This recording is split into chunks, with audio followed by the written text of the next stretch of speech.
A blessed June 1 po, Monday morning. Makulimlim po ngayon, no? Tapos ano ba 'yon? Kumukulog kasi simula na ng habagat. Ayan. Kaya eto medyo madilim dito sa room. Ayan, kahit binuksan ko na ng open na open yung mga bintana, makulimlim pa rin. Pero ngayon ay 10 o'clock na po, 10:30 na po. At tayo ay gaganap ulit ng ating morning devotion ngayong umpisa ng araw ng Hunyo. Ayan. So muli mapagpalang umaga po sa ating lahat. Tulad ng dati, bago tayo magsimula, tayo po muna ay manalangin. Kaya iniimbitahan ko po ang bawat isa na tayo po ay yumuko at manalangin. Ama naming Diyos na makapangyarihan sa lahat, maraming salamat po ulit, Panginoon, sa panibagong buwan na ito, sa panibagong linggo na ito, at panibagong lesson, Panginoon, na aming pagbubulay-bulayan. Ama, maraming salamat sa pagkakataon na ito, sa panibagong kalakasan, at sa kabila, Panginoon, ng nag-uumpisang panahon ng tag-ulan. Nagpapasalamat kami, Panginoon, dahil we have a shelter in time of storm. And ang mga mahal din namin sa buhay ay we pray, Panginoon, na patuloy mo rin silang ingatan. Ikaw rin ang maging shelter nila, Panginoon, at patuloy na gumabay sa kanila. Tulungan mo, Panginoon, na nawa sa susunod na pagkakataon makasama namin sila sa ganitong gawain. Ang mga nakakasama namin online, mga nanonood ng replay ng live na ito, Panginoon, hinihiling namin na patuloy mong palaguin sa kanilang pananampalataya, patuloy mong pagliwanagin ang kanilang buhay Kristiyano, at tulungan mo, Panginoon, na lahat ng aming natututunan dito, Panginoon, ay patuloy na ma-share din namin sa lahat ng mga taong nakakasalamuhan namin. Ama, patuloy din namin hinihiling ang iyong paghaplos sa mga mahal namin sa buhay na dumaraan sa mga pagkakasakit at saka mga pagsubok sa buhay. Hinihiling namin, Panginoon, na ikaw po nawa ang magbigay katagumpayan, Panginoon, sa mga pagsubok na ito. Tulungan mo, Panginoon, na sila'y gumaling sa kanilang mga karamdaman at patuloy, Panginoon, na magkaroon ng pagkakataong paglingkuran ka. Ama, linisin mo po ang aming puso't isipan at patawarin mo po kami sa aming mga nagagawang kasalanan. At muli ang lahat ng ito'y dalangin namin sa matamis na pangalan ni Jesus. Amen. Amen. Ayan. A blessed morning po ulit sa ating lahat.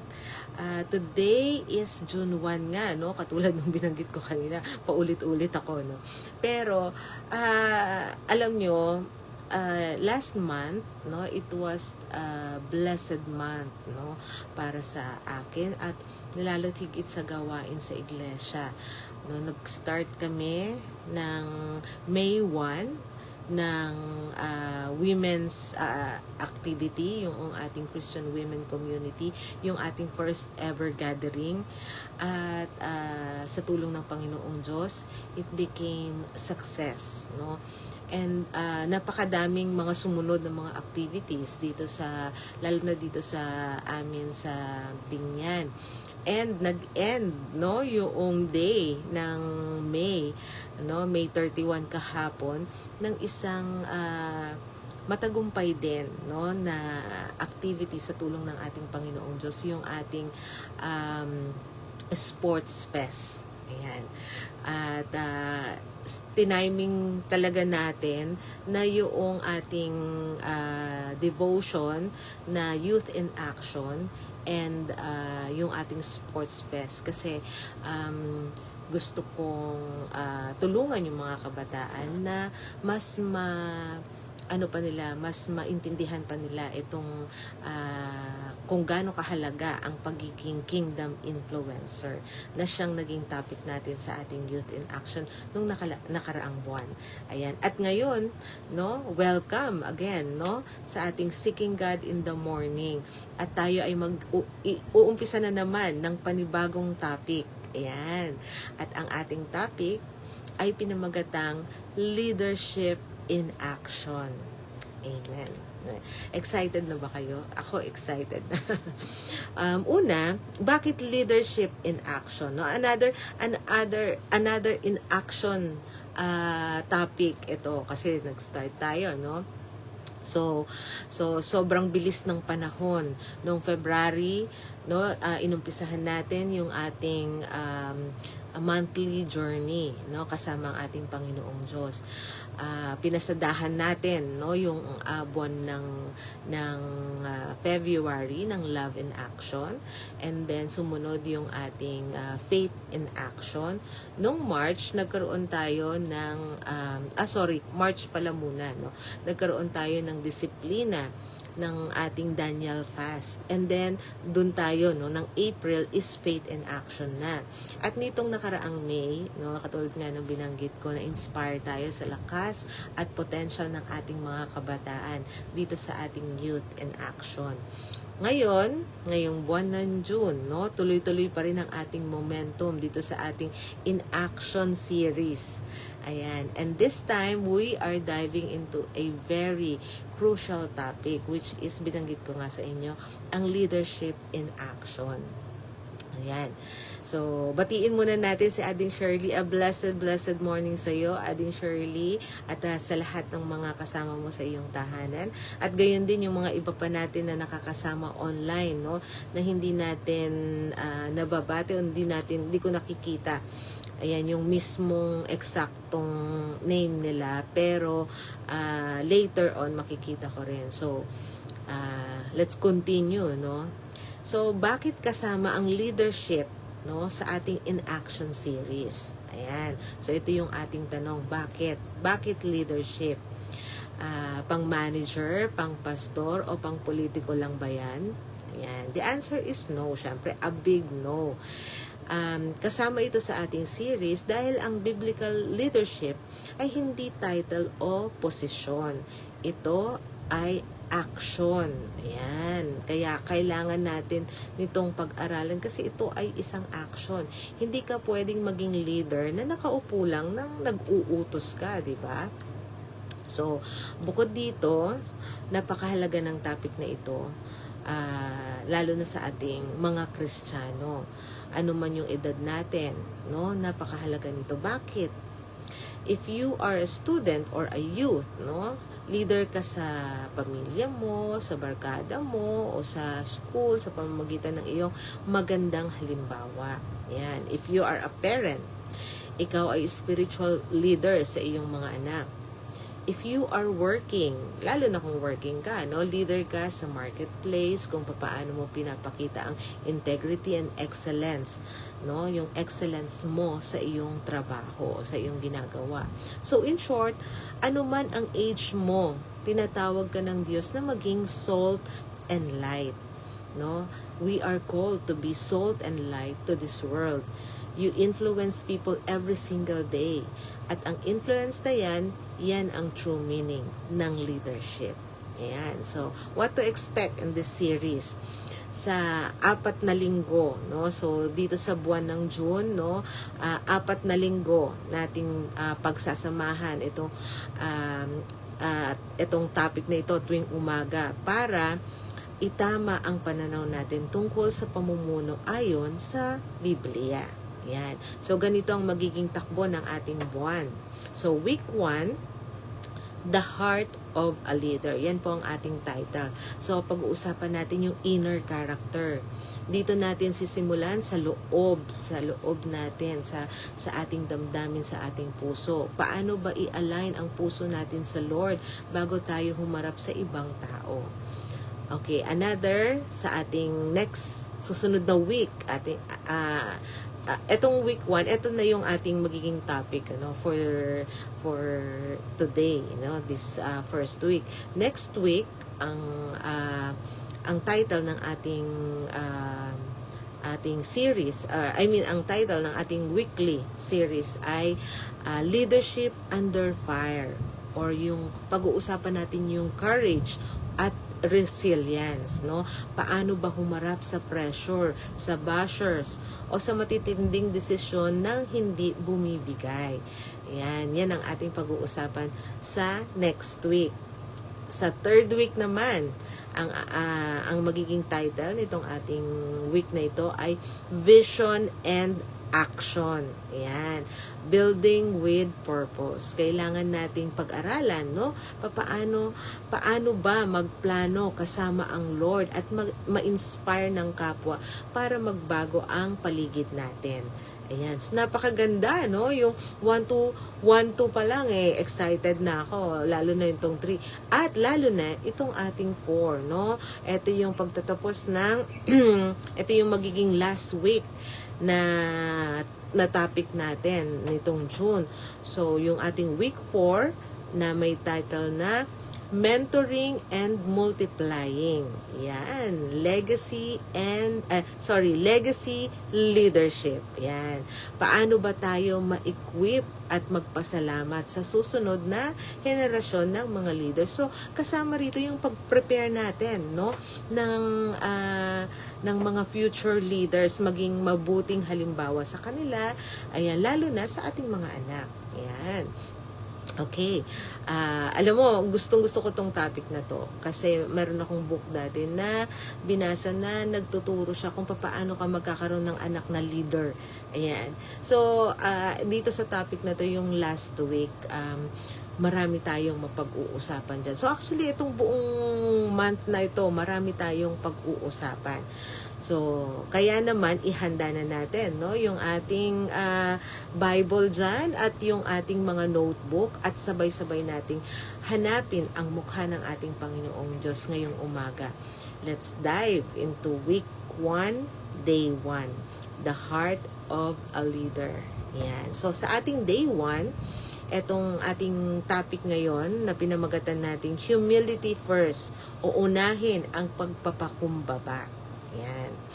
At ang ating verse na pagbabatayan sa umagang ito dito sa ating topic na humility first ay matatagpuan natin sa aklat ng Marcos Kapitulo 10 versikulo 45. Mark 10:45. At sa Tagalog, ito po yung sinasabi, sapagkat maging ang anak ng tao ay naparito hindi upang paglingkuran, kundi upang maglingkod at upang ihantog ang kanyang buhay sa ikatutubos ng marami. Amen. Amen. Pagpalain nawa ng Panginoong Diyos ang pagkabasa ng banal na kasulatan. No, napakagandang pagbabatayan natin, no, dito sa ating morning devotion. Sa mundo natin ngayon, ang tingin natin sa leader ay laging may kinalaman sa status o kapangyarihan. Totoo naman yan, di ba? Pag tinignan natin yung leader, gusto ang nasa isip natin, ito yung mga pinagsisilbihan, no, di ba? Kapag sinabing leader, madalas naiisip natin yung boss na nakatutok sa kumpanya o yung taong may pinakamalakas na boses, may malaking platform, o yung nasusunod ang lahat ng gusto. Sabi ng kultura natin, kapag umaangat ka sa posisyon mo, dumarami ang obligasyong magsisilbi sa'yo. O dumarami, no, yung mga magsisilbi sa'yo. Ganyan ang takbo dito sa mundo. No, yung mga leader na kinikilala ng mundo, pinaglilingkuran. Pero, kapag lumapit tayo sa Lord, sa tahimik na oras ng umaga, binabaliktad ni Jesus ang pananaw na ito. Ayan. Kaya, katulad nung ating nabasa dito sa ating Bible verse, no? Ang ating Panginoong Jesus didn't come to this world para siya yung paglingkuran. Siya, no? Sa kabila ng kanyang pagiging Diyos, at sa kabila ng kanyang, siya ang King of Kings, still, no, siya ang naglingkod sa bawat isa sa atin. So, noong gabi, no, bago ipako ang ating Panginoong Jesus sa krus, alam niyang ibinigay na sa kanya ang lahat, yung lahat ng otoridad sa langit at sa lupa. Hindi siya humingi ng trono o korona. Sa halip, nagtali siya ng kanyang tuwalya sa kanyang baywang, lumuhod sa sahig at hinugasan ang maruruming paa ng kanyang mga alagad. Ipinakita niya sa atin ang kaharian ng Diyos ang sukatan ng totoong leadership ay hindi kung gaano kataas ang title mo, kundi kung gaano kalaki ang sakripisyo o ang tuwalya mo, no, ng paglilingkod mo, no. So ang totoong leadership in action ay hindi tumitingin ng mababa sa tao. Ito ay lumuluhod para iangat ang iba. Yan.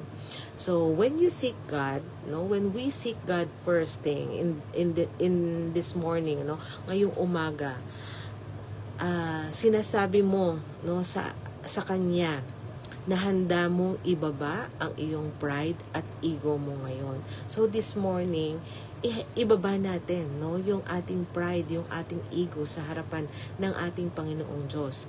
Bago mo harapin ang mga trabaho o ang mga taong nakapaligid sa iyo, hilingin mo muna sa Lord na bigyan ka ng pusong katulad ng sa Kanya, pusong handang magsilbi.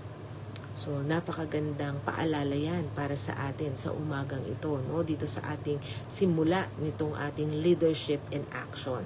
So, leadership in action, no? Meron tayong in action challenge palagi, no? Dito sa kahit nung nag-start tayo, no, lalo na dun sa ating youth in action bago mag-end yung ating morning devotion, lagi tayong may in action challenge. And today, meron tayong in action challenge at ang title nito is the towel challenge. Ayan. Kasi binanggit natin kanina, no, yung kung papaano naghugas ang Panginoong Jesus ng mga paa ng kanyang mga apostol, no? Naglagay siya ng towel dito sa kanyang bewang tinali niya. Kaya pagka tayo rin, no, ay gumaganap ng ating feet washing, no, ginaganap din natin yun, nagtatali rin tayo ng tuwalya dahil gusto nating sundan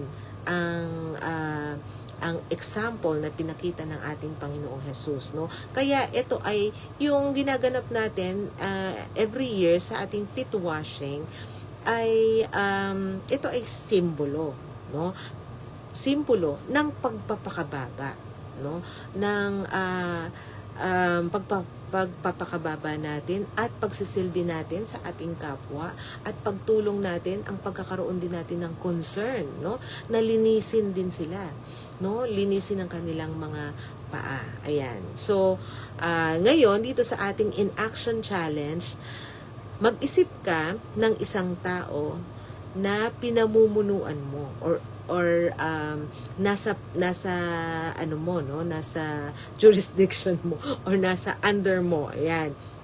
So pinamumunuan mo ngayon. Pwedeng yung kung sa mga lalaki, ano, pwede yung inyong mga asawang babae, sa mga nanay, pwede yung inyong mga anak, sa trabaho yung mga staff mo, no, sa opisina or co-volunteer mo sa church. So maghanap ka ng isang simple at practical na paraan para mapaglingkuran sila ngayon nang hindi naghahanap ng papuri o kapalit. Ayan. So, ayan ang ating in-action challenge. Kaya, halimbawa, syempre magbigay tayo ng example. Halimbawa, ipagtimpla mo siya ng kape. Ayan. Kung umiinom siya ng kape, ha. Pero syempre, kung hindi naman siya nagkakape, baliwala lang yung magiging effort mo. So, pwede mong ipaghanda. Tulungan mo siya, no, ng isang paulit-ulit na gawain para mabawasan yung pagod niya. O kaya naman, ay tanungin mo siya, no, ng tapat. May maitutulong ba ako sa iyo ngayon para mapadali yung mga ginagawa mo ngayong araw na ito? Ayan. So, ito ang ating in-action challenge sa umagang ito, no? Hanapan natin ng paraan kung paano natin matutulungan o mapaglilingkuran naman, no, yung mga taong pinamumunuan natin.